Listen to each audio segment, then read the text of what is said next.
Ashley's in my comment section was like, "Can you please, can you please talk about what happened in this chapter?" I was gonna do it. What's up, Ashu? I was gonna do it. Where the Gospel of Quibera is here. I was already gonna do it, but I was just gonna wait till tomorrow. But I'll do it now. I have the time to. Cause first of all, I was wrong. Technically, White is not dead, so I was wrong. So I don't like to come on here and act like I didn't say certain things. I said I thought White would just be gone completely, all the siblings, all of that. A little something like eeny, meeny, right from the beginning. Smoke a little pack, but the pack never timid. Church, but I'm seeing it. Curse when I'm winning. She need a new back. When it's back, I'ma bend it. Slap up some guinea. Pass me the hen it. Watch a nigga black super yak, I'ma quit it. Swerve in the Benzie. Perfume is Fendi. Bob and move fast, real fast like I'm Ricky. That's cause I'm pretty. Came from the dirt. Showing up a nigga can't handle the work. Ooh, y'all, swing with it first. Young white girl like a ramble. In retrospect, too, yo, you. Y'all not slick.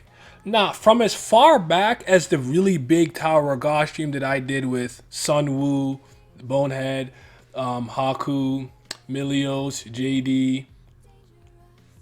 Damn man, I'm sorry I forgot anybody. I'm sure Vince was there and stuff too. Like since doing that stream, yo, y'all was spoiling me about this Vincent thing or Vincente for like 2 months. Like 2 months. You've been spoiling me on this. You guys are not. What? How would you feel if White was defeated, but how Quinn is not the main? Y'all trying to pass off Fast Pass and Roz for predictions is starting to drive me crazy, bro. All this for nigga not to be dead. See you a funny guy. That's what I think. I'm not gonna say it yet. I'm gonna wait until I get to that, but. For anyone who's in the chat right now, how do you feel about this decision? I'm not gonna lie to you. I wanna go and be like, this is a worse decision. I don't know if anyone thinks that there's something interesting he can do here with this dynamic. I don't know. I think we've added another character that's never gonna get properly fleshed out in the way that we want them to be. I think SIU has a problem writing characters out or off or killing them out in general, but. A lot of people. Someone that I spoke to really thinks that this could be an interesting storytelling aspect to get White and his siblings to work together in the body, and through that unity and getting power the quote unquote right way. By the time they get to REA Han, they would have been as stronger than White could have ever been going on his devouring mission. I don't believe that. I don't think that's gonna happen. I don't think that's the case, but hey man. I started those comments, but I felt if I called them out, it would confirm it for you. Okay. Sometimes when I see those comments, I'll figure it out, because what I'm probably gonna end up doing, honestly, is doing what I did before, which is just read the fast pass and have them recorded 3 weeks ahead, the same way I do with Quibera, because my Quibera videos are already recorded. The ones that are released every Sunday are the ones that come out online, but I've already recorded them weeks in advance. So I'm gonna have to start doing that again with Tower of God. I won't be able to do any more live streams for them like that because people are spoiling me and it's getting annoying. So as a result of that, yeah, I'm gonna have to record them in advance and just deal with it that way. Nothing else can be done because it's getting a little ridiculous, because I'm like, some of these are like, I'm becoming a little bit fearful of reading the chat, because some of these are so detailed. I'm like, is this just something that actually happens, or is this an actual prediction, quote unquote? So what's up? Can your mods tend to that to some degree, but I know they can remove comments and I can fully remove them, but I do think sometimes they got a little hasty with comment removing. But you're probably right. I could probably talk to the mods about it, but it is what it is. So, but yeah, what's up, Abdel? How you doing, man? Yes, I agree. I don't know nothing about nothing. How you doing, Vara? What's going on? Hope I'm doing well. I'm alright, man. I'm alright. Doing the best I can do. You're doing good. That's what I like to hear. But yeah. I don't know what to do with this situation on Tower of God with with White not, or Whole Quinn not being the entire host. the full host. I am happy with the Kurama thing. Oh, by the way, we're gonna talk about the chapter in full. I just think this is probably the most interesting thing that happened. I know Yama, Doom, and the Asracha are having their fight too, but the hand-to-hand combat at the beginning has been cool. I'm cool with it, but I need the lore. I want to know what Papa Baylord was doing, Doom's father and stuff, and what his relationship with the Asaracha truly is. That's kind of more what I'm excited for. I don't particularly care about this third round. Because even the way Yama's acting to me is coming across as really jarring and weird. Like, he's all super confident and smiley. I don't know, it's not the same character to some degree. I'm honestly not even caught up. I need to read 2 chapters. I feel that. So you're not too far behind. I'm at work, but I'm giving you the views in the background. Thank you, madam. I appreciate it. I appreciate it. Okay, so yeah, I didn't see this coming. Personally speaking, I really thought Bam was gonna absorb all of them. I didn't think SIU cared about any of these siblings anymore because I don't even remember the rest of them. I just remember, is it Abaleda or Abalada? I never remember the name. The last clone, and this is the only other one I remember. I know there was more, but I don't recall them. I recall seeing that like one little girl with the like, I want to say teddy bear, but stuffed animal, the bunny animal and stuff. Like, I don't remember all their names, and I don't think they're that important. So we'll see what happens with him as the host. I don't know if it's a good thing. I don't know if it's a bad thing, but that all remains to be seen in due time. My fault, man. This is why I've been using my phone a couple of times. Anyways, let me try to like recall what I was doing. So back into this White and Vincent thing. We'll see how this all plays out. I don't care personally. I'm unmoved by this. It seems to have piqued a lot of people's interest. It's hard for me to say that I personally care, but you know, I am. I'll do my best because I told you guys the thing that I really care about right now the most is I want to know what my guy Mew Love is doing. That's my fate. That's the goal. And I still think some people, like especially people who keep telling me to drop it. Like, are you forgetting that my favorite character is like in the arc? Like, I want to see what Mew Love is doing and going to do. Secondly, you're fucking on my flow. What was I talking about? I don't. I honestly, I completely forgot what I was talking about. You gotta remind me. You guys know my memory is garbage. I don't have Simian Vince to Mew Love. Thank you, guys. Okay, Mew Love. How am I talking about Mew Love? I got the blue on and everything. I was ready. All right, so Mew Love, my favorite character. He's in this arc. I want to see what he's gonna do. I want to see if any extra development will happen with him in terms of him coming to grips with F.U.G and the Jihad Empire. Will he join F.U.G? I don't know, right? So there's that. My favorite Slayer is here. Now, unfortunately, he's with the Bozo Doan. That does not inspire happiness. That does not inspire happiness. But he's still around. This is kind of like, I think like with Karaka, I'm holding onto a ledge with like one finger left, and I have very little strength remaining. If he don't do something to really make me be like, that's my guy, it might be the end of me and Karaka's relationship. All right, I'm moving on. I'm waiting for someone from the first generation to wake up because I'm not with Bam. White's gone.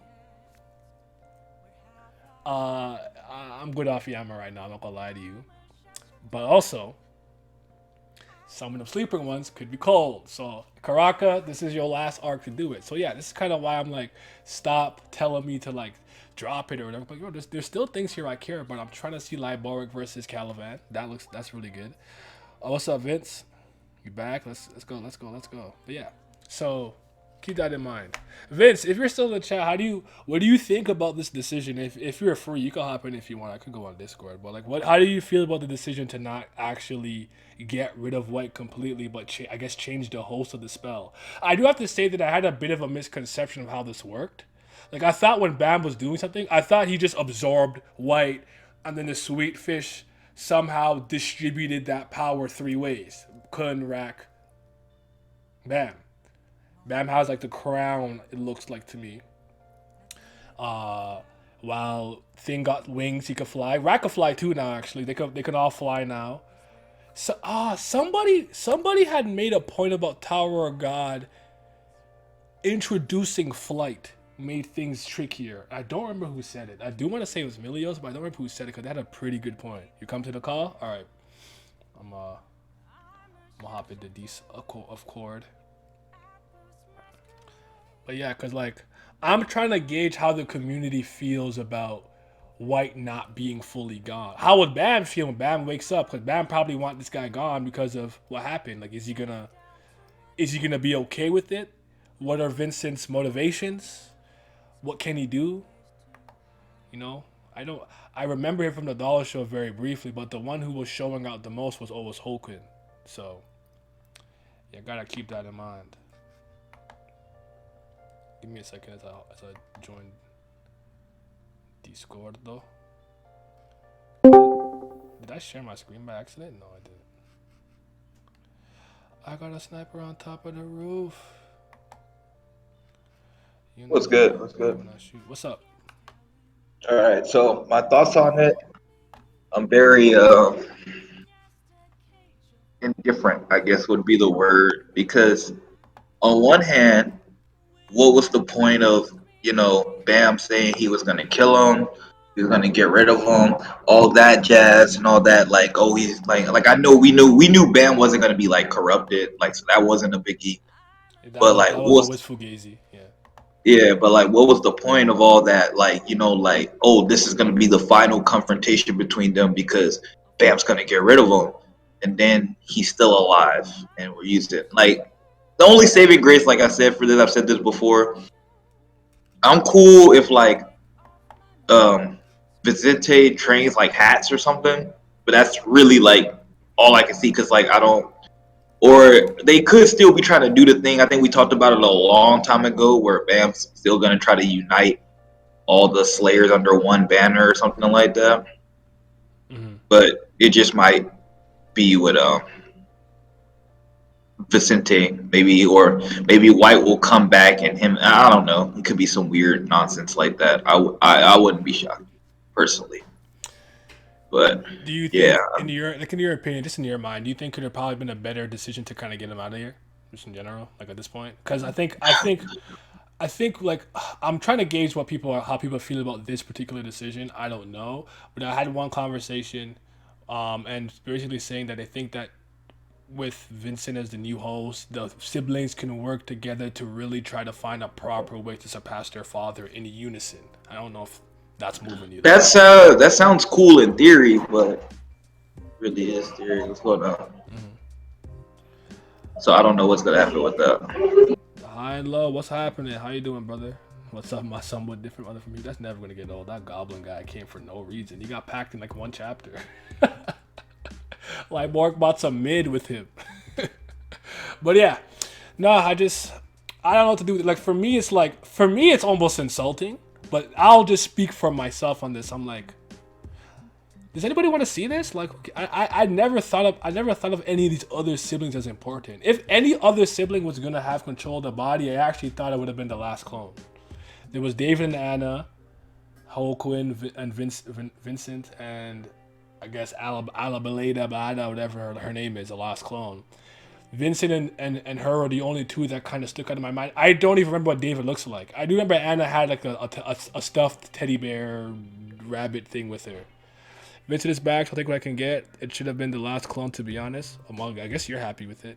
Chapter was fine. At least I get my wish of White meeting his dad again. I think that's the thing that a lot of people seem to be a little, from what I can tell, to be like, okay, this means the dream of Arie Han versus his kids, whatever, whoever the host is, that dream could still be alive. What do you think about that? I agree with that to some degree, and the theory about them finding a proper way, I can see that. I don't know if I particularly like that, especially with all. I don't really like anything where it's just like, yeah, they weren't a part of it. It wasn't their fault, but like White committed very many heinous acts in the towers and killed a lot of people, and like we're just cool with like, oh, like that's all good and dandy because we're gonna find a way to beat our father at some point, like, oh, okay, I guess. Yeah, I Like, guess. so, like, I mean, I don't, I'm not gonna go in on it or nothing crazy like that. There was something else I was gonna say too. What the hell else was I gonna say? About Vincent, the last clone, David, Anna, Something with White. like him being written Uh, off, like better off being dead. Oh yeah, okay. I was saying that like for me would have been better business too, is if I didn't. Probably the problem is always with this Bam thing is that I felt like Bam could have beat him and killed him. It'd have been better if I still felt like White was still stronger than Bam, and then Bam came up with that plan himself, or we could have seen like his inner thoughts, like, okay, I can't beat White in a 1v1, but it's a spell. Like, it wouldn't have been cool to like see that thought process, like just or at least even if it's not Bam himself, even if Coon retroactively spoke on it or some bullshit like that, it would have been at least kind of cool to see, like be like, okay, we can't beat, or like maybe you see some flashback um of Coon, Rack, and Bam speaking like, if you ever got to go against White again, like we probably can't beat him at full power, but it's a spell, and you can get rid of spells, like something like that. I think would have worked, but what do I know? I don't know nothing. I don't know. This series just doesn't seem like the series that's just gonna be one of those that do stuff like this anymore. I think he used to Yeah, do something like that I back in the just day in season two, but I just think it's. I don't know if he believes that there are just certain things that he just has to get through. Like for example, let's talk about the power up real quick with the trio, right? For us, right. it's Okay. like we're like whatever. If this is what you have to do to power up Aguero and Rax, so we can compete and keep up with Bam, so be it. This one time, we'll let it go. But for some people, for them, it's like this is a really good decision. Like, yes, I'm so happy they got a power up, even though they did nothing to earn it, don't deserve it, and had no actual connection here. But anyways, I just Yeah, I don't, I feel don't know. that. I don't know. I don't think it's. I just think that he thinks there's certain things that are just a means to an end. Like the execution doesn't matter. It's the end result that's more important. It seems to be. It seems to become one of those series. Like it doesn't matter For how sure, for we sure. execute it, as long as it happens. Man, honestly, for some of this stuff, I'd be cool if he just like, it's not gonna make it better per se, but at least if I got to solve the character's thought process, or his thought process through the characters, Hmm. I could at least like accept a lot more things that happen in the series. You know Cause why I agree like, with that? yeah, Real quick, it reminds me of Araki because he's such a different type of storyteller. How bizarre and over the top and zany and he can be. And he's not for everybody. But I remember, but like my opinion on Stardust Crusaders as a part shifted completely when I saw how Araki was explaining his own thought process in manga theory and practice, and with the Jojonium volume interviews. I'm like, huh. If I look at Jotaro this way and this concept this way, because this is how I may have not necessarily got that when I read it or watched it the first time, but now going revisiting this material with that in mind, I can see the vision. You see what I'm right. saying? I'm a reasonable man. As Yeah. long as I kind of understand like what you're going for, I may not agree with it, but I can accept it. Cause I'm just like, okay, he said it. The thing is with this power up, like I said, until it's properly explained, I don't know exactly what this did. Are they ranker level? Are they B rank? What did it raise? Because apparently in Tower of God, there's some fixation of saying people don't have the stamina or the durability, even though I don't know if I ever really see it in motion in the chapters. But apparently, like, you can be strong, but you don't have the durability. Like, Bam never took a hit, so we don't know if he actually could have survived any of White's hit, but it didn't matter anyway. Like, what's the point of all that? I don't understand, like, of uh of saying those are different things when we never see like the difference between them. Like, I don't really like, or it's just like very minuscule. People could be like, point to this and they could go with this, but I'm just like, but that's the thing what we always talk about. We're just like, you're doing the work for the writer. Like, and And I'm personally, tired of I doing just don't that. agree with that. I'm not doing Yeah. that no more. I'm not doing it for you. The Yeah, time and is pain. I think a lot Period. of this series and a lot of new series are kind of built off that. Everybody just does the work for all the writers, and if that's how you rationalize it and that's how you enjoy it, I can't be mad at you. But personally, I don't enjoy doing that for me, because I'm just like, I shouldn't have to do that, and just like, if I feel like I gotta do that all the time for everything that happens in a series, that's not good to me. I But agree. whatever, like I said, it's not that big of a deal. I'm cool with everything that happens. I'm over. I'm just kind of glad it's over. Like, okay, like, we done with this White thing now. Great, fantastic. I can move on to bigger and better things. Hmm. Machini, Liboric, Calivan. Um, shit, just anybody that's not this, because I never really care for this happening in this spot anyway. We were unmoved from the moment he was like he tried to use the be baited Bam with Arc after and Prince's death. We're like, come on, dog. So Yeah, yeah. so it's just like I'm like I didn't like I said that was a storyline he should have saved to after we were done with this, or he should have did before we got here, personally. But that's neither here or there. It's happened, so we move on. And I was watching East to West reviews, and he was talking about what does this mean for White moving forward or whatever, or if he's dead or I can't remember exactly what the title was. I'm sorry, brother, but he was speaking about a lot of things, and I'm like, man, a lot of the stuff that you're saying and hoping will happen honestly sound pretty conceptually brilliant, but I just don't see it coming because here's the thing that I care about the most with two things that's happening in this current arc. How the hell does Caliban get back into the army? That's just not making any sense to me. I don't understand what's going on there. We'll see how it plays out. But the White and Bam thing, it's like, how does F.U.G react to a Slayer candidate taking out a Slayer? What happens? Does this cause discord? Does any of White's remnants in F.U.G, do they feel some type of way? Do F.U.G be like, what the F, bro? We needed White for some reason? Like, what happens here? Like, what does that do to the organization? Do we just promote Bam to Slayer now because of that? Like, these are the things that I think should be focused on as a result of White's quote unquote defeat, even if it has to happen after the end of the arc. But I really don't think he's going to do this. We know nothing about any of the organizations in this fucking webtoon.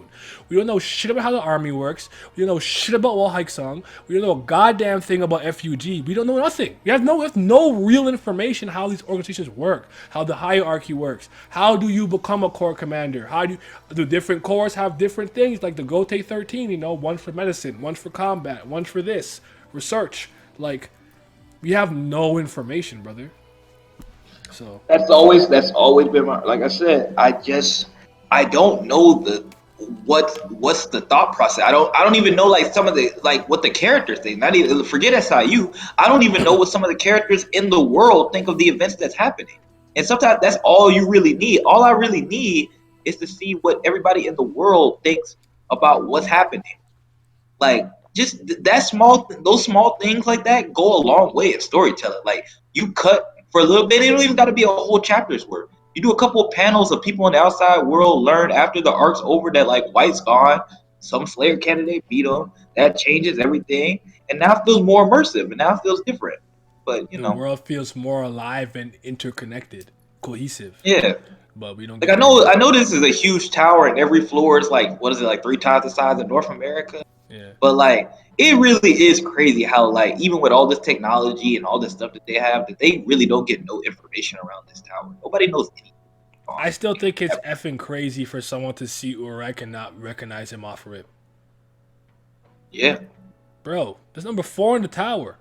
you know, and he had his, and this guy has the thing tattooed on his. So I don't know. Like there's certain things like that. Like I understand that certain things are like disconnected from each other. Like I think it's just a little too disconnected in this story. I think he should have found a balance between popular or big parts of the tower that were connected that do get all the news. If you got cities or major places or major floors where jihad people are, especially, they should all be connected to the news. Anything from the jihad army, like that's something he could have did, an idea he could have did to make that seem like better. Like there are certain floors that are obviously jihad influence. Mm-hmm. They get all the news, or FUG influence. They get all the news, so they should be getting each other's news too because they're enemies. And then there Precisely. should be certain floors that don't have nothing to do with any of this. So maybe those people are disconnected. Maybe they don't recognize Europe because he didn't stay long on those floors and they didn't have nothing to do with jihad or FUG. And I'd be cool with that. I'd be like, oh, that makes a lot of sense because not every floor is 144 floors. Not every floor is gonna know everything that's going on. Like for example, if Vacant Hell's floor, like that could have been something that was like completely different because she's already like a crazy ass ruler, and she, even though she's quote unquote part of FUG, she's like really not at the same time. Yeah. So like there could have been a whole lot of things going on with that. I just more diversity of that. Could have helped. I agree. Perfect example. If I go back and watch a video from 2 years ago now, I might legit cry. How the f does Elaine feel about fighting her own effing family? I made that video so long ago. We need more Elaine. So you know me. I'm starving for it. I need it. If you want, I can tag your Discord warning you of any potential spoils in the Tower chat, TOG chat. No, don't worry about it, cause I'm bad at checking other things while I'm streaming, anyways, like my phone and whatnot. I don't check out, but don't worry about it. It's okay. I've already decided what I'm going to do again. I'm going to do what I did before. I do with Cabrera. I'm just going to be ahead, so that way, if someone's in the chat, spoiling and trying to pass it off as prognostication, I'm actually going to screenshot it and I'm going to clown you later when the chapter pops up. Yeah, y'all about to start getting clowned. You're not predicting shit. You just reading it and try to act like you are. Y'all gonna see. I got something for I'm you. not gonna lie. I think we talked about this before. I think with this series, partially, I think I've adapted how I've adapted for like MHA and some other series. I used to get so upset because like yeah, part of it people say you're just upset that your head canon didn't happen, and maybe that was a part of it, but not really. I feel like it just didn't add. Now I'm at the point where I was just like, this don't always make narrative sense. This don't make immersion sense. You're breaking immersion, all this stuff. But I've gotten to the point with this series where I just wait on a week by week basis. Okay. Just like okay, we'll see what happens, and that's just what I do every week. I have some thoughts, but like I know some of y'all will not. Nobody in here probably in this, but sometimes in the YouTube comments they'd be like, "You should drop it," and they be telling you that, and you're just like, "Y'all should stop reading the stories if you don't enjoy it, man. Come on, man. Be serious with y'all say. Y'all are so unserious." They're very unserious, and I went into the detail in the video. Am I too harsh? Yeah. I Piece of watched power it. out about Yeah, that. So like, they grow I grow also up, have man. a business incentive to do this. Like, just be quiet. I'm being transparent. I'm not even lying to anybody. So yeah, how long do you think we'll have to wait to find out if Evankel can stop the Lopapia family head from walking through a portal and ending the arc? I'll say I'm gonna go with 6 to 10. Think Yeah, that sounds about right. I think early New Year ish, like January, like mid January to end January to like beginning of February, would be like a good gut punch moment for something like a reveal like that. That's what I think. I don't know. I don't know if he Yeah, thinks that about that that the no, time that of sounds year. good.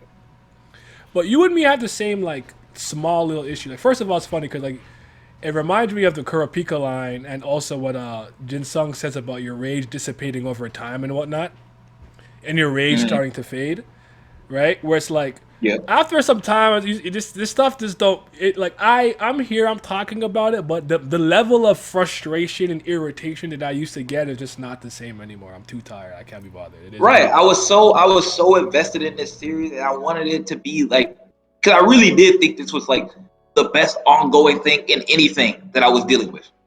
Like any medium, anything, this was the best. And now I'm just like, like I still like it. Still like the majority of everything that happened, but I really just kind of want to see like.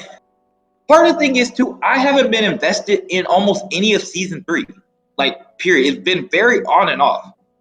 Yama showed up, I raised. Okay, cool. Love his design, love him. Love Yama. He's very interesting. I fuck with him. Cool. Yasarashi show up. Oh, cool. The wind core, all that. Oh, good little moment. That was different. Doan didn't move me. Caliban trying to get back in this army, meh. Um, what else goes on? Oh, Baam being a ranker, we been knew that was gonna happen. Wasn't hype.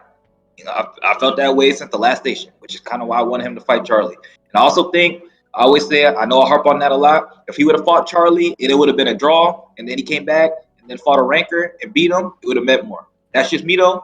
Whatever. Um, No, I feel you on that. That makes sense to me. So yeah, like to me he really botched that situation because that could have did so much. Like yeah, people don't. I don't think people truly understand how much that could have like actually like did for the story if utilized properly. an ordinary coming to save us. Don't even worry about it. I'm a little bit like I'm gonna give it like its fair chance when it comes back and have some discussions and see how we feel about it. But yeah, the 8th, so 2 days, 2 days I believe it comes back. I've always been the ordinary guy. I was the one riding the hardest for that series, so Yeah. I've always been that guy. Now you're more right. I'm chatting. Don't want in her arc interested me until we found out she was brain dead. So nah. We already have Kubera, my guy. here's here's what I'll say too, because we speak about this all the time too. Like I don't think a lot of these authors or these newer graphic novel creators, not that SAU is new in that sense, but like a lot of them don't utilize artistry enough. Like a simple look or like you say something but their face shows a different expression, those things go a long way for me. I'm reminded of a simple situation in Water 7 when Zoro meets Kaku. And first, obviously, the first Usopp or whatever, no, he's like, oh, I'm a carpenter. He's like, you're not a carpenter, bro. Obviously, that's a line that makes no sense to him. I'm like, bro, he's a carpenter. But when you find out he's a part of CP9, you understand that line's a double entendre, has two meanings. He's like, bro, you're not a carpenter. Like, he didn't say you're a government assassin, but he knew something. He knew there was more there. So I could revisit that situation, like, he knew, like, or he knew there was more to him than just being a shipwright. Those small things go a long way. Like we talk about the Karaka stuff, where it's like, I don't care about my master. I don't take my master off for people we don't trust. Then after Jinsung leaves, we see him looking kind of somber, or maybe like a picture of he walks by a portrait of him in Jinsung or something. Like those small things go a long way. SIU does none of that. Just never does it. Like you say, we don't get explanation for things. We can honestly make the obvious assumption. Okay, what happened when they beat White? They all got stronger. But how specifically did they get stronger, and what improved? What did absorbing this 1/3 of White's power? What did it actually do? Can you absorb things? Is it related to souls? Is it related to the spell? Could it run out? Is it temporary? We don't know any of that. Remember when you brought up the Black March thing, and someone tried to be like, "Duh, the Black March made him stronger." Because the Black March tried to regulate his power, we were like, we didn't even know his power needed to be regulated. Like we get none of that information ever for any reason, and it's just like it's frustrating sometimes when someone tries to tell me what it is, and it's like, bro, that's headcanon. I'm not even saying what I believe is right. I threw something out there, but what you're saying is not fact. It's also headcanon. What's up, Miles?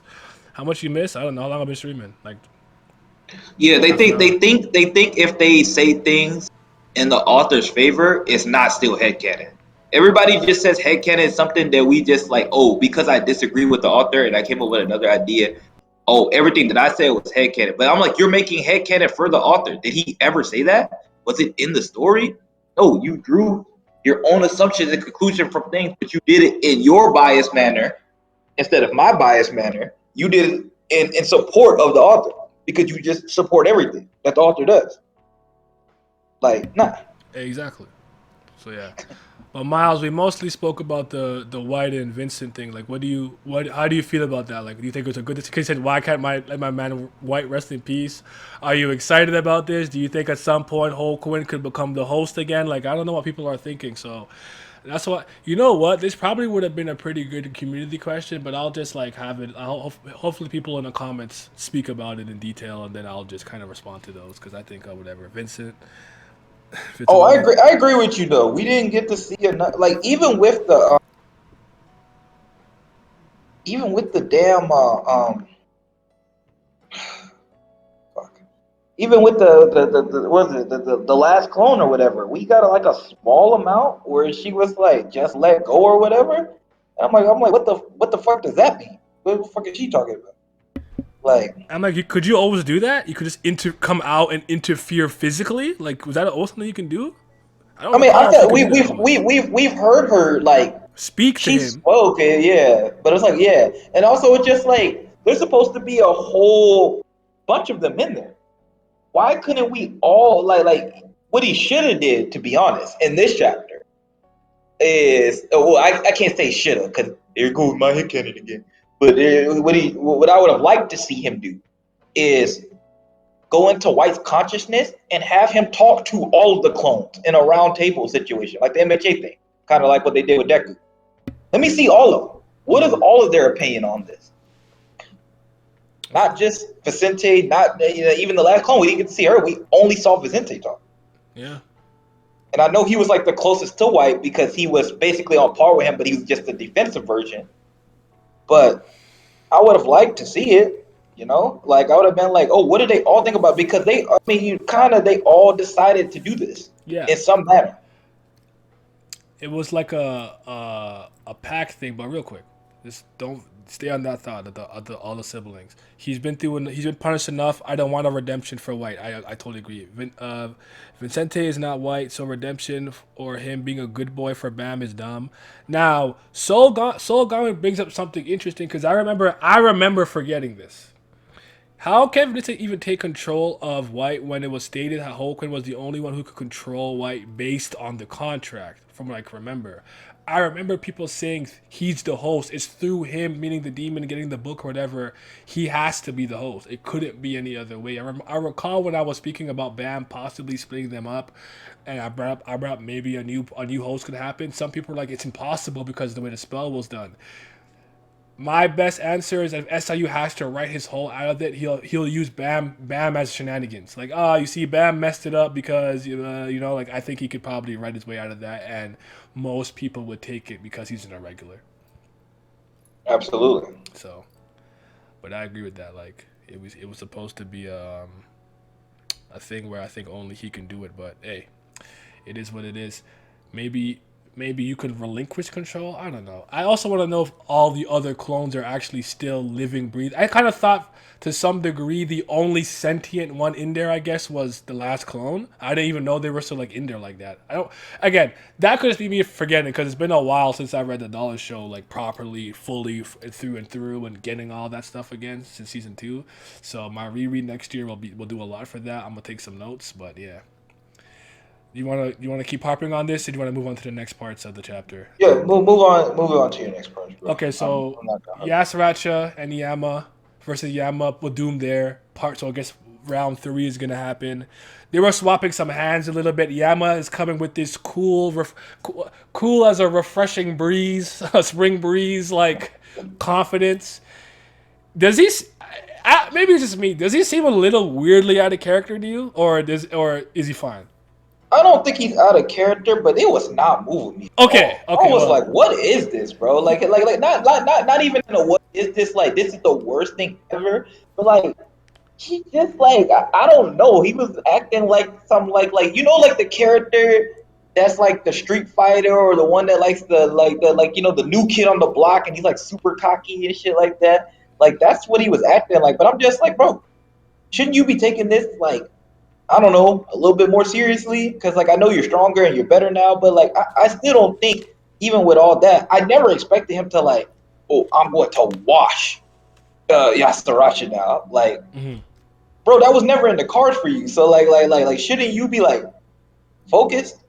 And maybe just because maybe it's part of it, just it's part of his personality to be cocky because he's a dog and I a king. understand that. See, here's the thing. This is why I was trying to watch. I was trying to figure out like what about him. What about him acting like he's cool as a refreshing spring breeze attitude is bothering me because why is it bothering me? I was trying to wrap my head around it. I think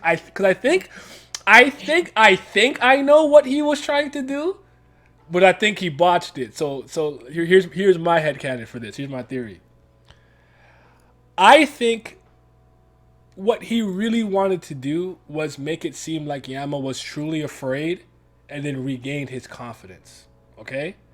But Oh, by that makes a lot of sense. but by forcibly planting fear in him, which wasn't organic, it was some primordial fear you did when they were children running away, when Papa Doom was destroyed or killed or sealed, whatever. It doesn't present itself this properly to me. It comes across as this is not real. He was never actually afraid. You put some bullshit in him that actually made him react a certain way. He was never actually afraid. As far as I understand, it was something that Yasracha implanted into him. So True. him Slight coming with this, pushback. oh yeah, I'm not scared no more. I'm like, You never came across to me as being afraid of him, even in the fight. You never backed down. You were getting mangled and you were still fighting, even though there was blood everywhere. On top of, you had personal motivation to go after him because of what he did to the Houndborns. So when I just saw him, I'm like, this is jarring to me. I don't know why, but something's bothering me. That's all I had. Okay, so slight pushback, but also not a pushback at the same time. I think one thing SIU could have did to to fix this is when he was showing, you know how he wrote he wrote that Yama was afraid in his life. The problem is he didn't do a good job of conveying that with the artistry. Now, I didn't need Yama to do the whole Vegeta for the first time in his life. He started tearing up. He didn't need to go that far. But what he could have did is put more like a sense of like confusion on Yama's face, and I think that would have helped a lot. Okay.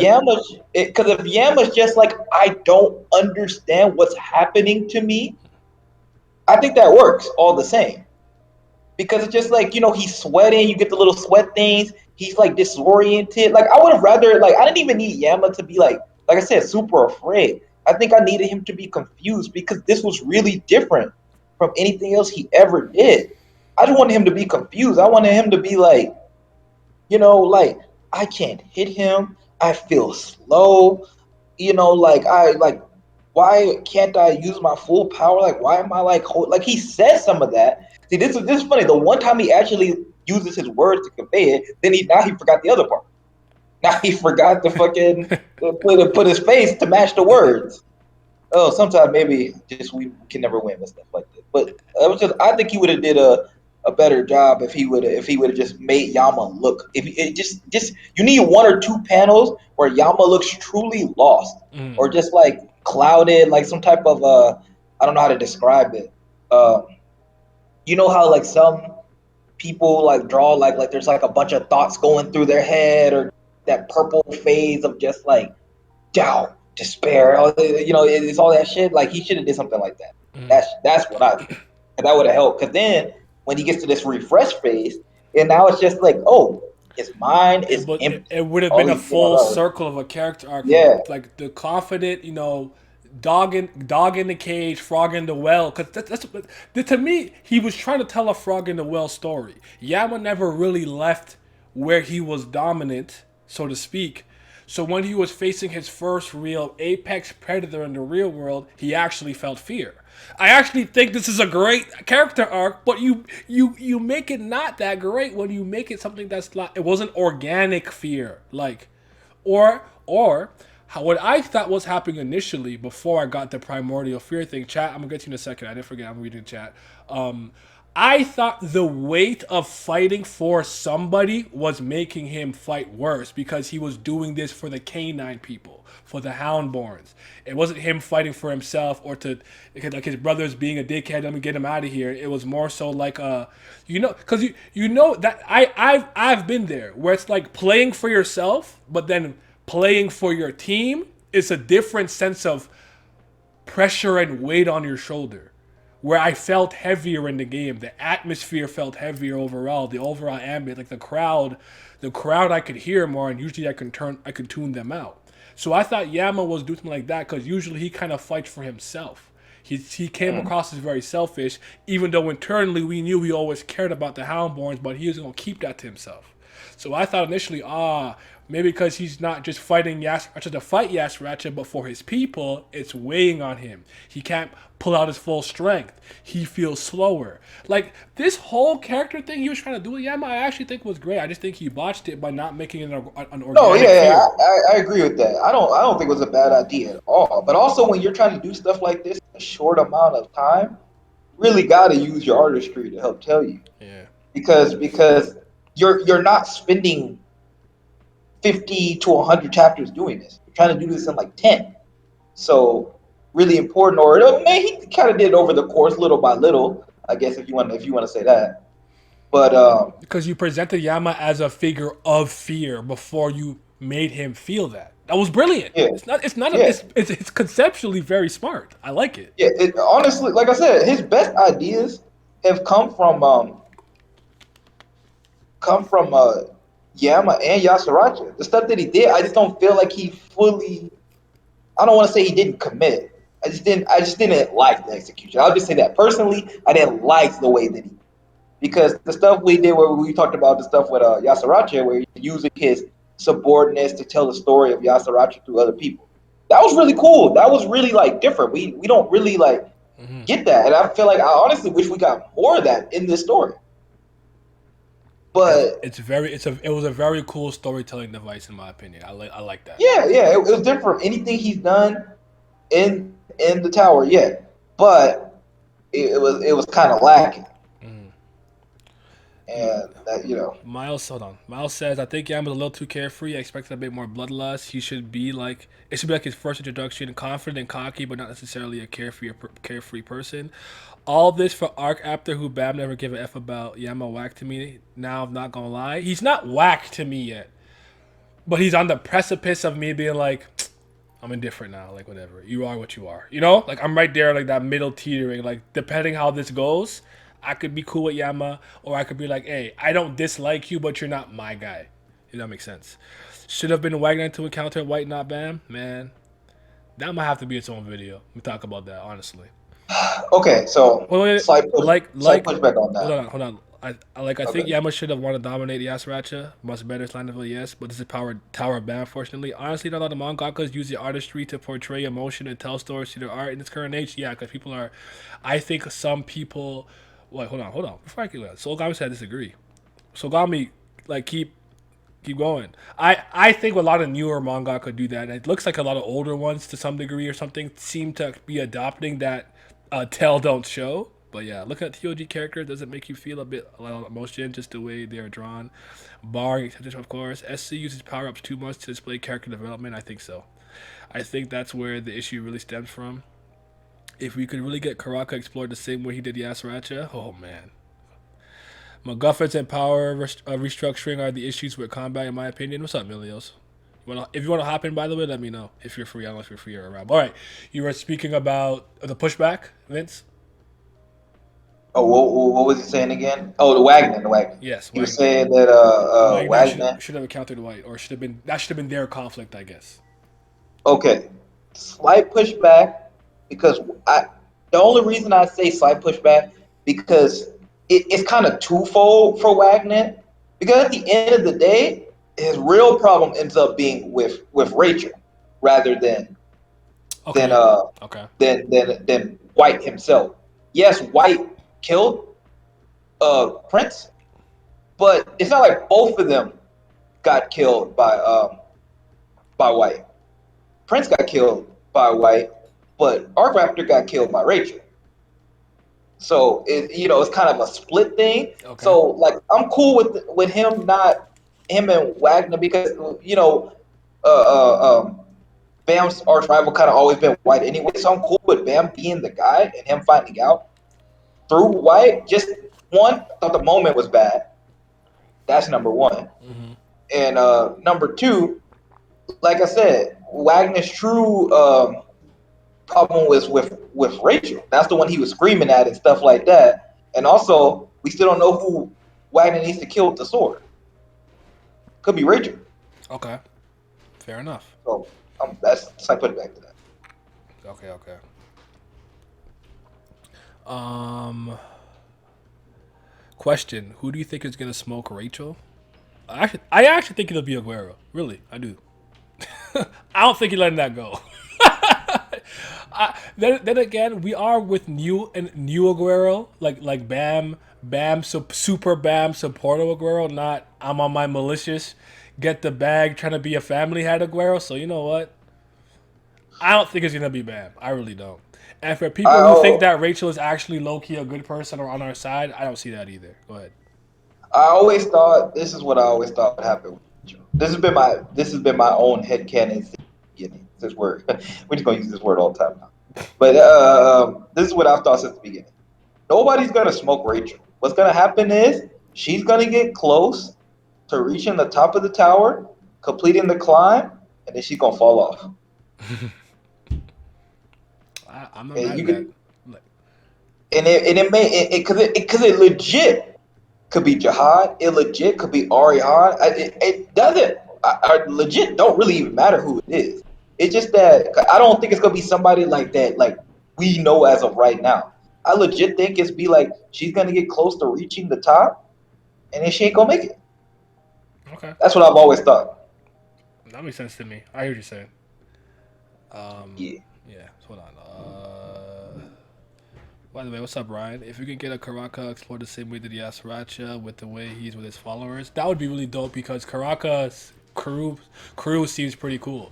Like, well, Groom lost an arm. We got Death Lady and Death Bird and stuff and whatnot. Yeah, so like I think they're probably interdynamic.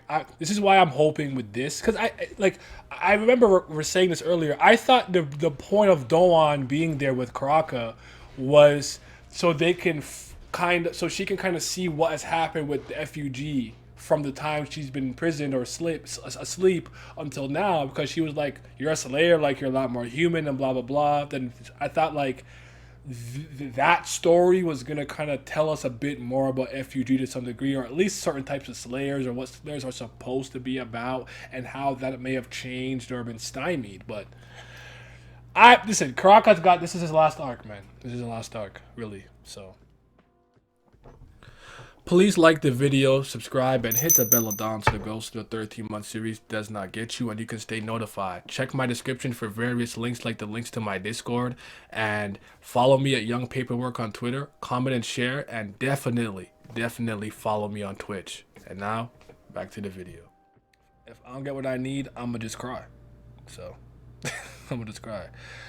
Now, what you're saying about Wagner, Vince, and the Baam thing is well taken because they were set up as a Hulkling versus Baam thing back since the Dollar Show. So I think ultimately this was Baam's enemy, but I do see the argument for Wagner being the one to be there. But I think I agree with you. Having said that, so I think that like he's more fixated on Rachel than he is White. I think I agree with that. Yeah, that makes total sense for me, bro. Yeah, so I'm with you there.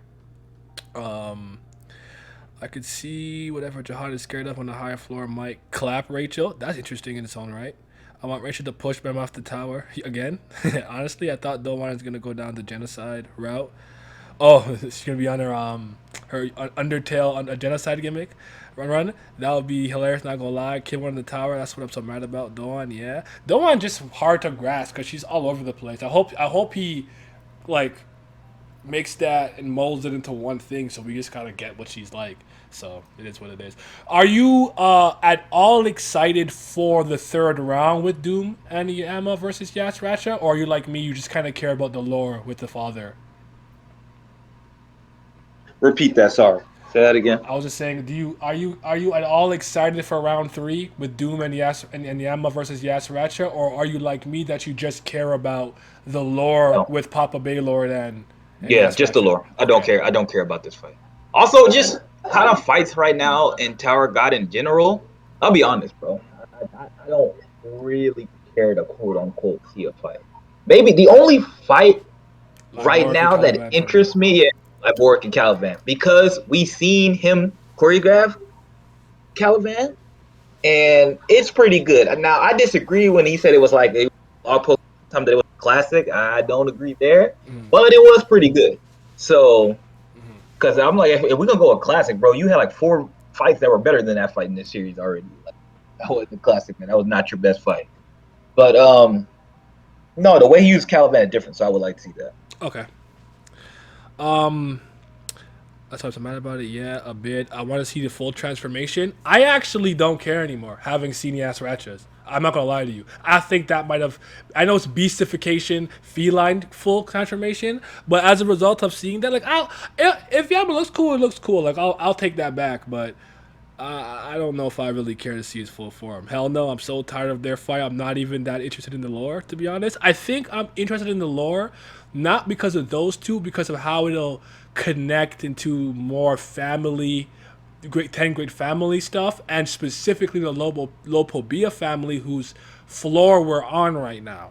Not necessarily legitimately what Yasracha and Papa. I think in getting that flashback, it'll give us more information about other things. So we need more Tower of Schemes. I feel that. Lorraine or Doan? I'll take Lorraine. I think Doan, like I. That's funny. That's a good question. Doan, I can't stand because she's just a moron. At least Lorraine's like smart in her own right, help you Asha with certain things. I'll leave it at that. With her fixation on peace in the flashbacks in the beginning of her awakening, made me think that she would be pissed with how things have progressed. I agree with that. The thing I really want to see in this story at this point is the shift in power structure and allegiances, and the powers that try to make their selfless desires a reality and forego the fake peace. Okay, I just need more internal consistency. That will do a lot for me.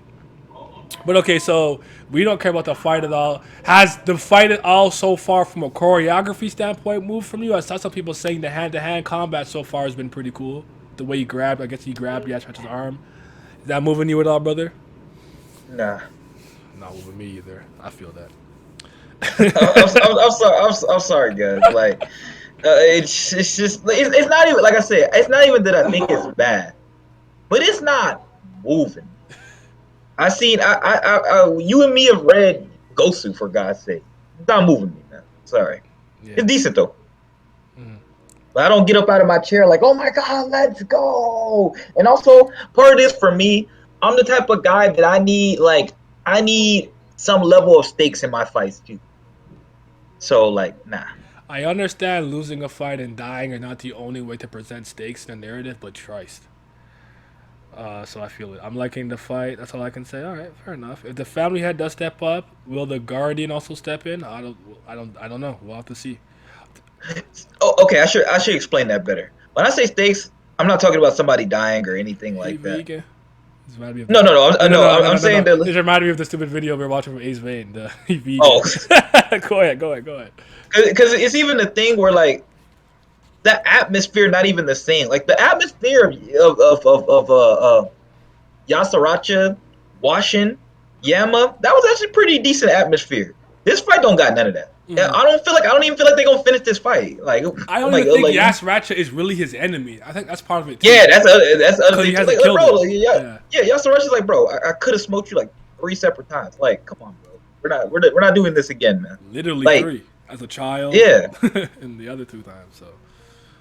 Yeah, because it literally feels like, like maybe Yama's invested, but at this point, Yasaracha's like, come on, bro. Like, how many times? Like when you play like Pokemon, you keep watching your rival. You're like, come on, bro. Like, this still means something to you. Like, how many times I gotta beat you, man? It's like the 7th time. Like, I don't know. It just don't feel the same. Like, maybe if it was 1-1 a piece, and like this, like like when we do the only 3 fight series that I remember being good is Mifune and Blackstar. Mifune and Blackstar. On the same wavelength. The same wavelength. That was an epic man. Game 7 series, bro. Yeah, it gotta be something like that. I'm like, well, what are we doing here with this? Like, Yasaracha, he not move. If he not moved, supposed to be moved. He ain't moved either. He's like, what y'all come here to do? Yeah, he got Doom with him, and even with Doom, he is not moved. Like, bro, just go sit down, man. I'm actually very happy you asked me that, Solgami. I'm gonna hold back a bit because I have a video on that coming up and stuff. But give me a second. I like the fights. Like I said, it wasn't good to be frank. Go-to, yes sir. Shout out to Dumpling Boy. It's all a reaffirmation of its current mental state. Stuff looks cool for show, but it's not getting me tense like that. If Yas is protecting Yama, then his character goes down the drain for me. Arthur vs. Dragon is also a good 3-peat. Oh, I read Fire Force, so I disagree, though I do like the confrontation, and Arthur is my favorite character, but I disagree with that. It's not nearly as good as a thing. Okay, this is off topic, but what do you truly think about a Vankel as a character? Not this meathead that does cool shit. I don't like a Vankel. A Vankel's is not interesting to me at all. And a Vankel does not present to me as strong as I think this character should have been as being a floor ruler, number 60, 2 digits that we've seen in action, yada yada. There's so many points in time where I'm so unimpressed with even her showcase or display of power. Yasratch is saying, this ain't the Yeon family flair, bitch. It's nothing to me. I'm like, wait, what? Here's my thing. Wait. Almost got taken Go by ahead. LaFave. Cool. Bullet thing, yada yada. Was compressed, not full power. That's great and that's fine and dandy and whatnot. Even Evankel's initial attack against those two rankers, like was it Lurker or Yoker or something with the little bubble thing, they blocked it. I'm not saying that was like an attack with the intent to finish you off, but it's like those things mean something to me.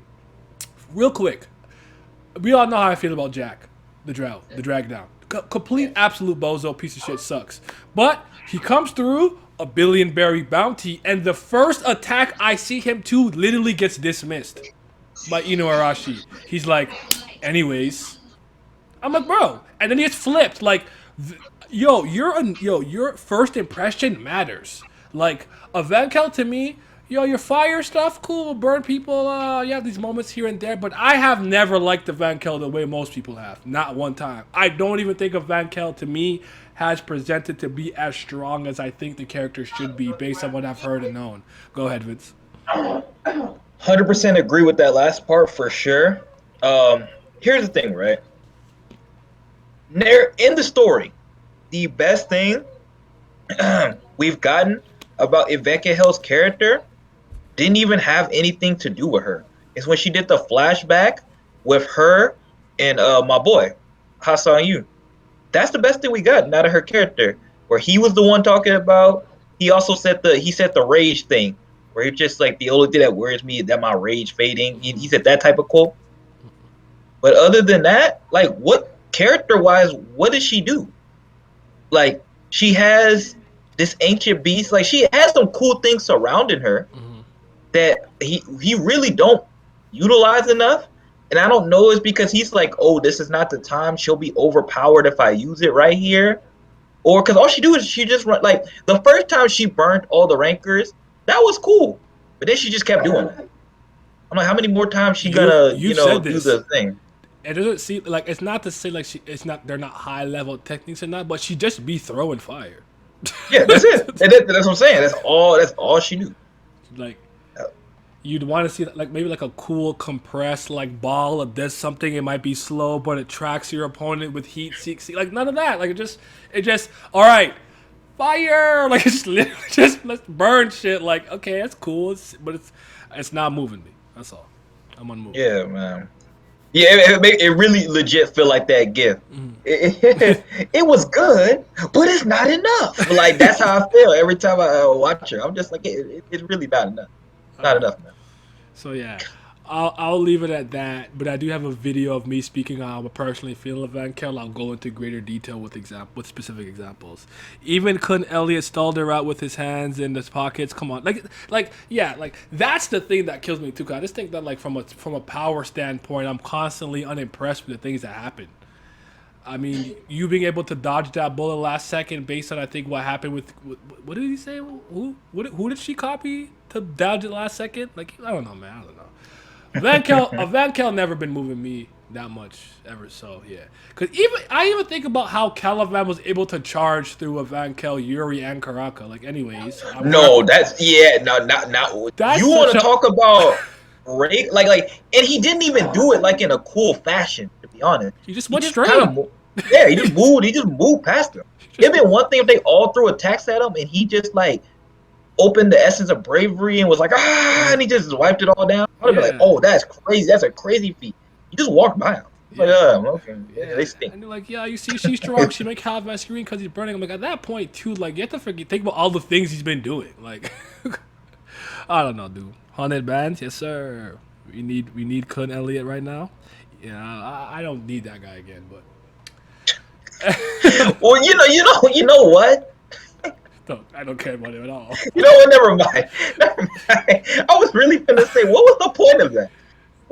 There was none. Van Kel needed someone. What did he do? I actually don't even think that's what Van Kel meant initially from the start. I don't actually believe that. I think SIU just threw that in there after the fact, and it didn't conflict with anything, so it didn't bother nobody. Cause think about it, which floor doesn't have really a floor ruler? Wouldn't that mean every floor you go on to some capacity, it'd be like there's a strong person? Like every floor has a ruler, does it not? So like, I I forgot I've never actually said that out loud. That's a thought that I had. Yeah, we know. It's crazy because I really think about it. That happened, and like none of us talked about it. We just kind of moved out. We were just like, oh, Like a floor ruler was that's a pretty big deal, right? So yeah. We just unmoved completely. okay. So Gami said that's it. That's why I find it so disappointing with the Van Kel and Rankers in general now. They don't have many ways to display their power, whether it be style, strategy. I feel they don't have how Rankers have been presented early in the story. No, he's completely trivialized it. I almost want to say he's kind of retconned how rankers and high rankers operate and work within the tower. They're not these godly beings the same way they used to be. They're just people who completed the climb, and I do think him introducing blue holes was a way of trivializing that too, in a sense. So, just fast forward everything against the Lightbark versus Caliban. I feel that, man. Floor rules don't do anything. They really don't. So, because it seems to me too, like really part of the reason that Van Kel got this boost was because of her position. Because LaFave said that you dropped out of the top 100 ever since being fired from your job. So maybe that was really what was scaring her. Maybe she would never really top 60 strength wise. Even with that fire elephant stand, ancient native. So. Well, I think part of the problem was too is that once again the problem with the blog posts. She was talked up crazy in the blog post, and even in the beginning of Tower God, Yu-Ha-Sung, because he's her subordinate and stuff like that. He's like, we messed this up. He was, he on paper comes across as very impressive, and it doesn't play out that way in fights. But sorry, go ahead, keep going. Yeah, see, he should be doing more shit that Kun be doing. That's the crazy part. Yeah. I was gonna say this because I think this is an interesting thing to speak about. Do you think Tower of God has a perception versus reality problem? Like, here's the thing. Here's what I want to say, because what you're saying about the hype for the Van Kel was real, and I felt that, and I'm disappointed as a result. But like, to take something that I think I could loosely compare it to that has a bit of overlap in this area, One Piece, obviously.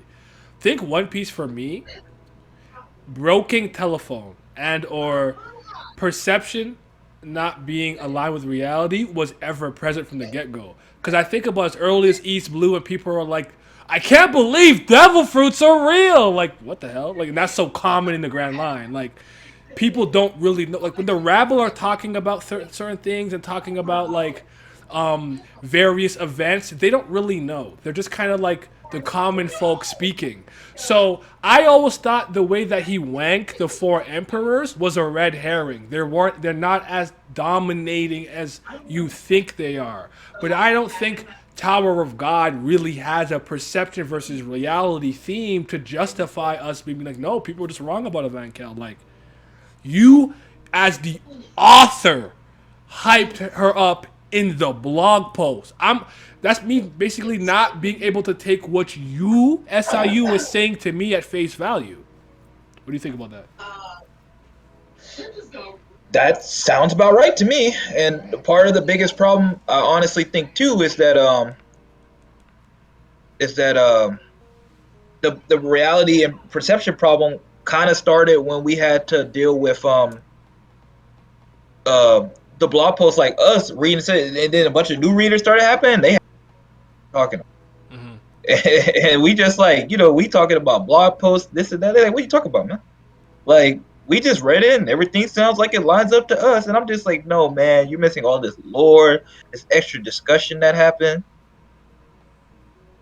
And it's just like that's and then now we've gotten to a point where our problem as being readers who've been reading it, you've been reading it the longest, but even me for 5, 6, 7 years, is that we had a whole bunch of things that we were looking forward to, that some of it has come, and it didn't live up to the hype of it. Like, imagine if you were reading One Piece. Well, y'all kind of do get. Yeah, never mind. Y'all already go through this right now with Wano. For most of y'all, just like, this was hyped up for a long time. Yeah. And now we here, and it's like. But the thing is, with Tower of God, that happens like not for like the biggest things, but a bunch of individual things that add up to your distaste for things that going on. Karaka. He showed up, one of the most hypest things that we had at the time. We were like, this is crazy. He rivals Yuri. Yuri's like, oh, he might be my greatest. And it's the word usage and dialogue. And I can't always put it. I don't know who to put it on, if it's SIU or the translator. Yeah, But Yuri's like, oh, this guy right here, if I he don't beat him might be my today, he greatest might become my enemy. greatest enemy in the future. Yeah. And now look at this guy. Greatest enemy to who? Do you believe Who's that now? scared? Yeah, Yeah, yeah. Like who's scared of that guy, man? And back in hell, the stuff with Yuha Sun, she will wipe us all out. We're all gonna die. We don't do this. Like she wanted the scary thing ever, and it's just like she's still like kind of scary, but not as much as we thought. And when then Han Sang like, Yu was gonna die from that wind attack from Jian He Ha, I was like, this was gonna kill you? I'll never forget that. Remember how shocked I was? I was like, wait. bro, I couldn't like I never. Here's my thing, right? I don't need Hasan, my boy Yu Hasan, to be a good fighter. That's not really what I really expected out of him per se. But I don't need him to be in situations where he looks incompetent, looks like he's gonna get smoked every 5 seconds. Yeah. That's a bad look too. Like, don't even put him in situations where that's gonna happen. Like when he knew they were coming for him and he was like drinking his tea Sipping his and coffee. chilling, that was cool. Like he's like die, but I'm unmoved. I'm unfazed. Like there you go, show him who you are.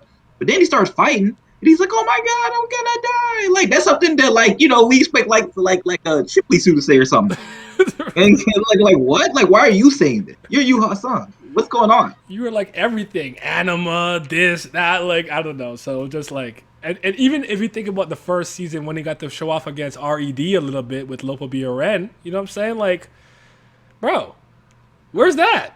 So I don't know. That guy, man. Yeah, that's how you can't keep the same energy. They have pockets that allows more accurate info to be given across the tower, and also an AI call me Emily, which is true. I find Emily sometimes, which knows everything. You know, it's.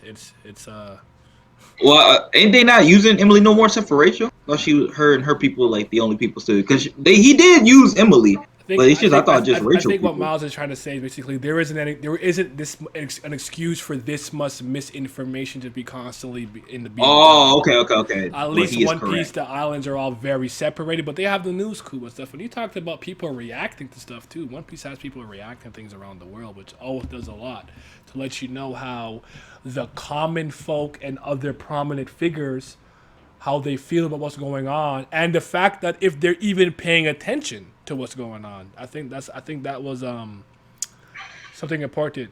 Vince, just hold it down for a second. I'm up here real quick. All right, hello, party people. I'm Vince, the villain. If you didn't already know, holding it down. So what's going on with y'all chat? What are y'all saying? What's moving y'all? SIU just can't keep same energy. They have pocket. Okay, read that. Also, bro, that rain confrontation was so cold. Yup, fire. I see some Doritos. Doritos are fire. Let me show you why they call me the deep sea fish. Oh yeah. Back in the beginning when he was doing that, when he put out the giant like worm looking thing, that was fire. Yeah, but news is made by one person, so it's easier for stuff to be misconstrued. Whereas the pockets are accessed by everyone. Yeah, I feel that. That's a good point with the pockets being accessed by everybody. But like I said, it'd be cool if people who were more tapped in with Jihad and more tapped in with F.U.G. Like I'd be cool if it was just them that looked through all that stuff. It don't got to be everybody in Tower God, but if they were the ones, because they're the two biggest factors in the story, they're the two biggest factions. They should be looking at all the news that goes on. You see Machini betraying the Coon family, Vince. Machini's not betraying anybody. She was always on her own side. She plays for herself. She's number one. Machini don't got Erdogan don't even care. Like Coon be running around stealing stuff out of his thing, and he Right. knows that, but he doesn't care. If she is not betraying her own family. She only looks out for number one. She's Red X. The only person we looking out for is number one. That's You Machini. talk about Machete? Yeah. I feel that. Um, That red crawfish was so cold. Yeah, let me show you why they call me the deep sea fish. Heat. Yeah, that was gas, man. Yeah, but Yeah. news is made by So one person, so it's easy for stuff to be misconstrued. I brought that up too. Big Cat Morgan's right, so he could lie. mhm. Where pockets are accessed by everyone. You see Machete betraying the Kun family. Oh, that's you. Doing good. Getting home from work. Been lurking the whole time because I was driving. Hey, Zodiac, thank you for being here. Appreciate it. So yeah, I kind of don't really have anything else to say about Tower of God. Like I'm tired. I'm exhausted on it. But there is something I did want to talk about concerning storytelling. I'm still gonna bring it up. When we do our next thing podcast, I'm gonna knock out all these podcasts one more time for the year. So we'll do one more for anime manga. Probably actually do it for JoJo too, because Stone Ocean is out, which is really good. Stone Ocean's been. I watched that shit like 3 times. I've seen it. Actually watched the English ones too. So it wasn't bad. Oh shit. Okay.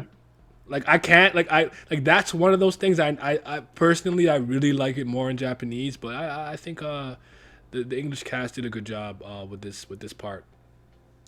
Do you think for well, I'll keep it with storytelling for now. We can but like do you think that if somebody is attempting to be impartial or unbiased or objective that it naturally makes their argument stronger? Cuz I don't think it does. No, but I think what it is that when you feel like somebody is biased or they come off as biased, you're more turned off by whatever they're saying. So you shut down a lot faster. When they appear to be impartial, you're like, oh, okay. Like, like they're at least trying to hear both sides. I'm just like, no, I can put a bunch of like fake me acting like I care about the other side's point, but really put in my own voice. And like if you read between the lines what certain people say certain things and stuff like that, or you like actually read their attention, sometimes you just like this is clear. Like I'll give you an example. So a couple months ago, people were writing threads on their experiences of like Bleach and Naruto like that. And they're making threads, so they're like, oh, I'm going through all the writing. Look at me, I'm trying to objectively look through all this. But they already went in with the mindset that they weren't gonna like this story. So like what was the point? They already their thread is basically just them conveying that like, hey, I already don't fuck with this story, and let me tell you all the what's all wrong with it throughout the whole entire story. So nah, no move me at least. No, I always find that interesting because it's just like there seems to be this push and this like mindset that because at the very least I believe my argument is objective, it's inherently better. Where I'm like, an argument is only as good as the fucking case you make. I don't care if you're emotionally invested in an argument or completely detached from it. It doesn't inherently make your argument stronger or weaker. I tend to like we do this a lot of times with the tier list, right? You'll hear Pat go on soliloquy about Rukia. I still think she's trash, but now I understand why he likes her because of his personal reasoning. I actually prefer that a lot of the times. Like I think there's certain things you should be objective about, like the news. I'm not going to the news for you to tell me how you felt about Tragedy X. Tragedy X happened here at this time. Here are the people involved. Move on. You know what I'm saying? Because the Yeah. news is designed to be that way. But storytelling, art, and literature, it's not the same. So talking about a lot of these things in an objective manner isn't even possible. People think they're being impartial, but I'm like, you're not. This is still an opinion. And people constantly downplay how their socialization causes them to view things. The way you grew up, where you grew up, the people that you grew up around, the indoctrination that you may have gotten, it's going to influence how you see storytelling. So there's so many variables here. It's very hard to just be like again, Tower of God. What's the objective Tower of God statement? The main character's name is 25th Bam. That's an objective statement. The moment you think, oh no, see Bam beat Dajaha because I don't care how impartial you think you're being, it's an opinion. It's fucking subjective. So yeah. Yep. English rewatch happening soon time. That battle episode was a lot of fun. Yeah, it was. Maybe it's good White took Karaka's position because imagine if it was Karaka that was having this fight with Bam now. Wow.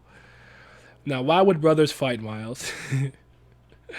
Something else I feel TOG lacks right now is dynamics amongst the main cast. Nobody is bumping heads over things that need to be addressed. Rack's opinion on Bam's situation, how he's handling it, and going down the route SLU's trying to force him. But based on how he's handled Karaka and the Bam dynamic, there isn't hope for that unless they're genuine enemies. Basically, there isn't any genuine dynamics unless the characters are actually enemies, and I think that takes away a lot of nuance that can be presented.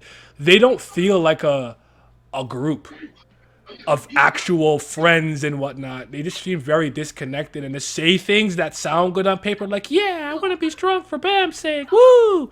And it's like, why? Where did that come from, Hatsu? That's fucking Yeah, weird. right, right. Okay, that was funny. I was just going to speak on that. So he phrased this beautiful, or he or she. I'm sorry, I don't know what you are, but you phrased this beautifully because, like, this is something we've kind of always kind of brought up in every discussion. Well, not every discussion, but a lot of Tower Guys, because we just didn't phrase it like that.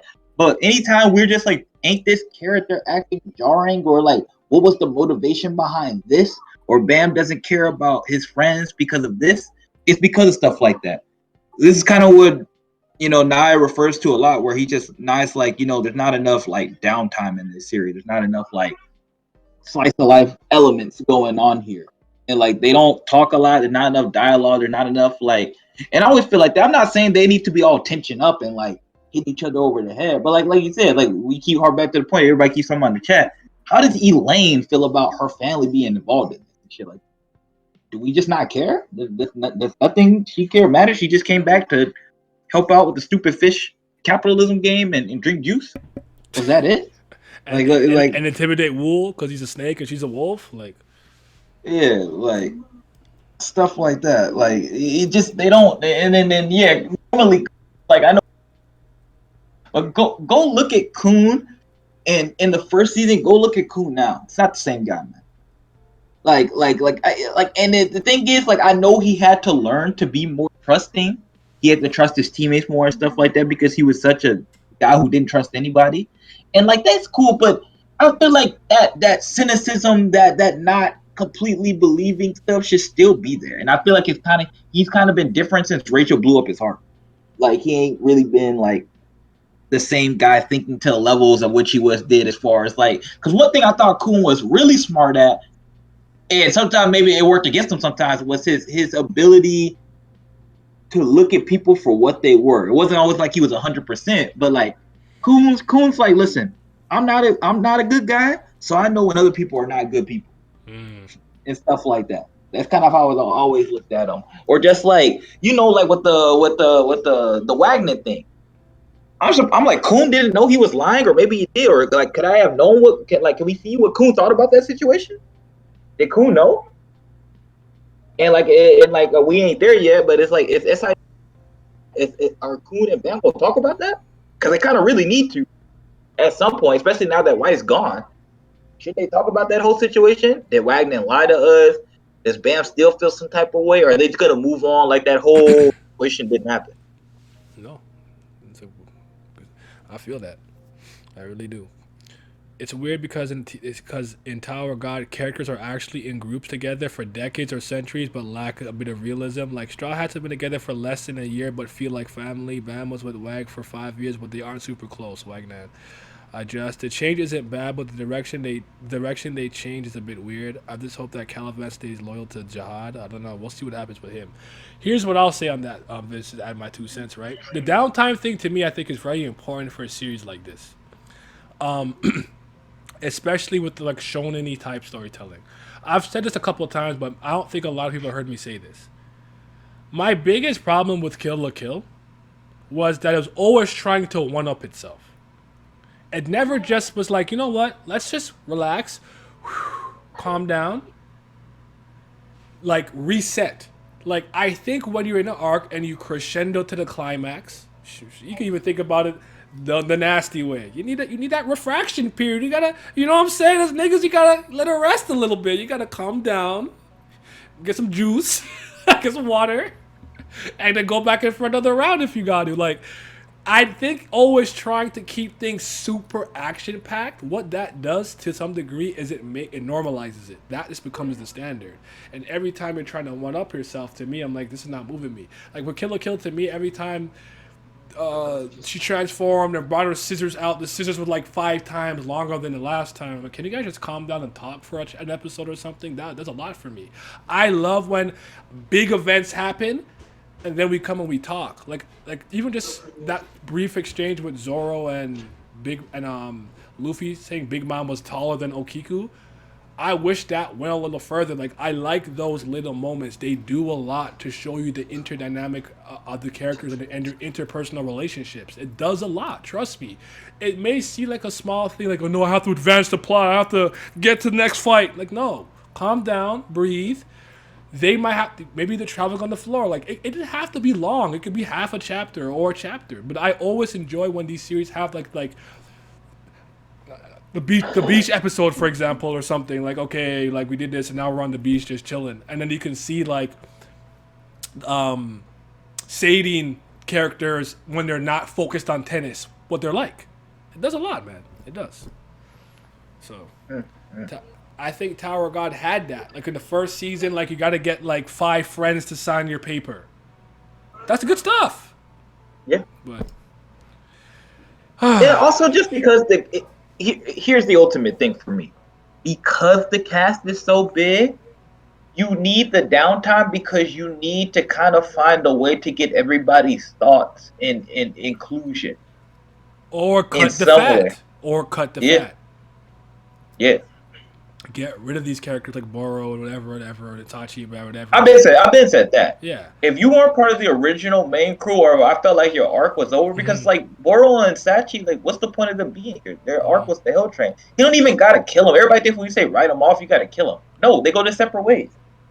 Like, hey, we've been in the tower for like 1,000 years. Like, this is where we stop. Like, we're not going no higher. Like, we appreciate y'all, but this not for us anymore. We're too old, or that was too emotional. We don't have like, cause like one thing that I don't know if we've talked about this before, but one thing I've always said for Tower of God, he doesn't do a good job of displaying the harshness of the climb. People drop it. Like he said, he has said it. He has presented it. Cause let me be fair. He said it with Wagner. When Wagner was climbing the tower, he talks about how many people he lost, died, this, that, and the other. And other people have done it, but he hasn't done it with Baam's group specifically since season 1 and maybe like halfway through season 2. Mm-hmm. But that should still be happening. So he's done it before. I'm gonna be fair, he's done it, but he could do it more even now, especially since we're fighting all these rankers and stuff like that. Like, imagine if we had a character that was looking at all these rankers and high ranking fighting, like, this is what I gotta deal with. Nah, I'm good. I can't do this anymore. This is too much. Like I can't. Climbing the tower in retrospect doesn't seem nearly as hard as they made it out this year. I'm not saying it's easy.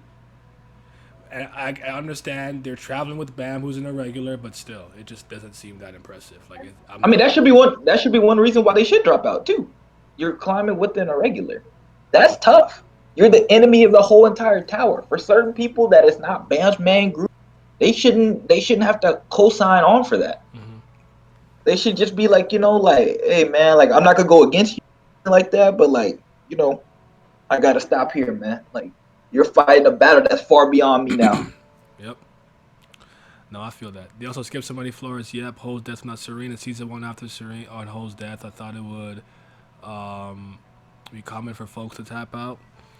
The GOAT Radiant has downtime. Vince might agree with you that. I have to read Radiant again. It's been like 3 years. I actually think Radiant, I like it though. Radiant, Eden Zero, and Twin Star Exorcist are probably my favorite things that are ongoing still. But I have to read some more stuff next year when I decide to pick up manga again. I haven't picked up really stuff for manga in like a calendar year.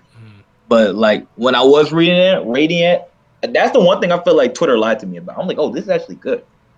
I was lied to. Well, I don't listen to Twitter at all, so. But I feel you. It was more of an era. It was like 4 years ago where I was just like, I didn't take everybody's thing, because obviously, the TL sucks a lot. But it's just like I've seen a lot of it just like oh, it's not good. But I always knew I was. My thing is, I take it into consideration, so I kind of put like my expectations for it. But Yeah, I was always gonna read it on my own anyway. But I like don't, I nobody can don't, tell me. I don't like when people also try to act like that doesn't factor into your enjoyment. Like, what do you expect going into it? Like, we have a lot of people who like to posturize. Remember, I think I said this in a spaces with you, where it's like, yeah, like my experience with the narrative is going to somewhat dictate my level of enjoyment.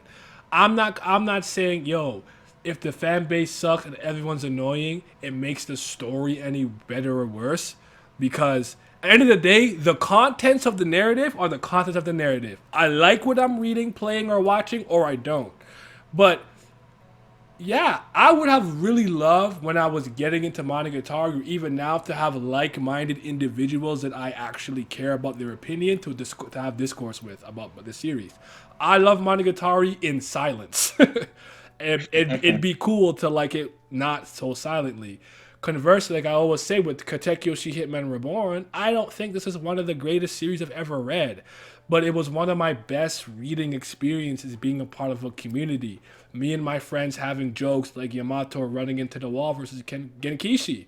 A nigga will just run into the locker and say, "Who am I?" And we start cracking up, clicking the face plant. Like, that matters. Your experience matters, and people try to posturize like it can be tough for social media. You're not tough, okay? It's okay if you care about the people you want to discuss things you like with. Like, you're not weird or weak for that. Like, I'm so tired of people being like nonsense about that kind of shit. So yeah. Anyways, Radiant Zero. Yeah, I'm gonna get to that. And World Trigger. Oh yeah, you like World Trigger a lot too. I'm not a World Trigger fan. I like Radiant. I It's believe funny, in. neither you or Shintui, but I don't know. I just the one thing I always say about World Trigger is that it's I can understand why somebody wouldn't like it, especially since like Okay. two of the main characters for most of the story probably not moving you. But it's just such a refreshing thing for a manga where the actual side cast and tacticians and all that shit matter. Like in a competently run organization, I'm just moved by look. Like I said, it don't take a lot for me to be moved by things. Cause like main characters or like what the story's actually trying to do sometimes doesn't necessarily need for me to move me for me to think something is good. Now I think that stuff kind of needs to happen if I think it's an all time great. But for me to think something is good, like you got a lot of good things going on in there. So that's just me. I'll have to Excuse revisit it now with a with the current mindset that I have, me. because I won't lie to you. There came a point when it came to webtoons and manga, I didn't expect much anymore. My expectations were lower on average, because when would you say webtoon had its little boom or craze? Like 2018, 2019 Yeah, ish? 2018, 2019 for sure. Gotta remember that, like, with me personally, I wasn't new to webtoons. I had been reading Noblesse already for like a decade. Like back, Technically, same. yeah. Not as long as you, but technically same because the first two things I read was Dice in like 2013, 14, and Noblesse probably like Dice 2015, was one of the 16. first ones. God of High School, Tower of God, Girls of the Wilds, Ability, God of Bath, Oh, yep. Girls of the Wild, I for sure did read that. It's Windbreaker, Red I didn't read that yet. Storm. Yep, read that. Not all of it. It's finished. That's finished now, right? Is it actually? If it's finished now, then maybe I'll reread it from start to finish. But I've heard that. I'm not sure if it actually ever. It's crazy. When I read a lot of that, I didn't even know those were called webtoons at the time. That's always kind of thing with me. I didn't like do no research into that. I was just the type of dude who would just go on like manga apps or just like on manga desk or something, or and just like scroll through the genre. Cause I'm just looking for other stuff. Like that's how I get a lot of my manga. I don't get recs from people unless it's like specifically somebody I really trust or really close to. A lot of stuff I legit just stumble upon things just going through the genre. Like, I didn't know it was a webtoon. I feel it. I was always I think I've gotten worse at that. I still do my research extensively, but I used to be way more. I used to know staff, background artists, all the seiyus and voice actors. Like, I was that crazy into my research back in the day. But part of that was because honestly, when I was younger, I like to be a little condescending. That was part of why I used to do it. Be like, Well, actually, did you see here for this scene? It was drawn by now TikTok. Hey, I'm like, I was that guy. I would definitely be tapped out if TOG was for this community or taking a break. Same. I probably would just read it and just like not talk about it, maybe. But obviously, because of what I do, and I care about Tower of God though, so like it's hard for me to drop. Anyone reading GUL Gull? Nope, never heard of it. Me too. Put Windbreaker on hold. Never picked it back up again. Not that it was bad or anything. That just happens. That happens sometimes. Window shopping between the tech for a minute. Yep. There's something I wanted to touch back on that you said that I was just reminded of, but I don't remember what it was. It had to do with expectations, I think, or like hyping up somebody and it not come. Oh yes, you were talking about real quickly the climb not being that interesting or that hard in comparison to how it was initially presented to us. It kind of reminds me of 3, 2, 1 spoilers for Kingdom, if you care. Reminds me of when people were really mad about the Yotanua situation because she was hyped up as this like dealer of death, the mountain bandits, like the way that she like unified all of them. She's like the great, like she was getting all this hype, and then we saw her like struggling against something we didn't think her and her like number one should have been struggling with. You have to understand, for a lot of people, if you're going to hype up characters to this degree, you have to let them deliver when the time comes, or actually give a really good reason for why, for whatever reason, they can't showcase that power, like a hostage situation or something. You have to give a really good reason, because I definitely feel that with a Van Kel. I'm just never impressed. So I forgot to touch on that. Just came back to my mind. Tower God has a what I would like to describe, because I don't have another word to describe it, as a overall. I think it has a tone slash atmosphere problem, and that is probably one of my biggest gripes for the series. If you read Keegan Omega and then you transition to Keegan Ashura and then you transition to Keegan Omega, same thing. Keegan Ashura just has a way better atmosphere and tone. Everything felt more important. Everything felt more serious. Then you read Keegan Omega and you're like, this just don't feel the same. Don't. It's missing something, and it's an atmosphere and tone thing. I still like Tower of God. I don't love it anymore, and not to say that I can't get back to doing it. Still like it in general, but it's just I'm a lore guy. So at the end of the day, it's pretty hard for me to hate Tower God, because he set up an interesting world in general. So if nothing else, I just have enough like lore things. I'm probably just not gonna care about any of the stuff involving BAM level stuff, not surface level league wise. Like he'll fight, he'll do stuff, and I'm just like, the moment he'll do something that don't involve beams or something, maybe I'll raise my eyebrows like, oh, that was different, that was cool, and maybe he'll utilize some different techniques and different story devices like he did with the Yasaracha thing, and I'll be moved a little here and there. But everything I care about, like right now, the only reason I'm still invested in this Save Jinx Sun thing is because of the Lopabia head showing up, Machini's plan, and that's been carrying me for like 7 weeks. I'm just like, oh, okay. When they do that, probably longer than that, to be honest. 7 weeks. That's probably that's 2 months, a little less than 2 months, probably three, almost 3 months. Something like that. Yeah, I'm just like, when Machini, it could like we see one of Machini's siblings. It's essential now, so we know that. Where are the other two? See, it's stuff like that that's keeping me going. There's Cardi. other moving parts going on that I'm just like, oh, I want to see that. Yeah.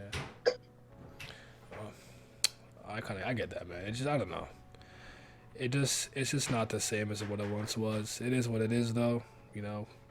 Can't necessarily cry over spilled milk. Yo, Tano hasn't supported me. When was the last time I took a test? I think technically, if you want to be like quite literal, I'm pretty sure when Aguero woke up, Iraq was doing a test and Aguero joined him and they passed and became C rank regular. So season 3 technically, but I feel you, like a real actual test, whatever, or game or something. Oh, we're not doing that no more. Yeah, Y'all gotta let that go. That's Let that go. yeah.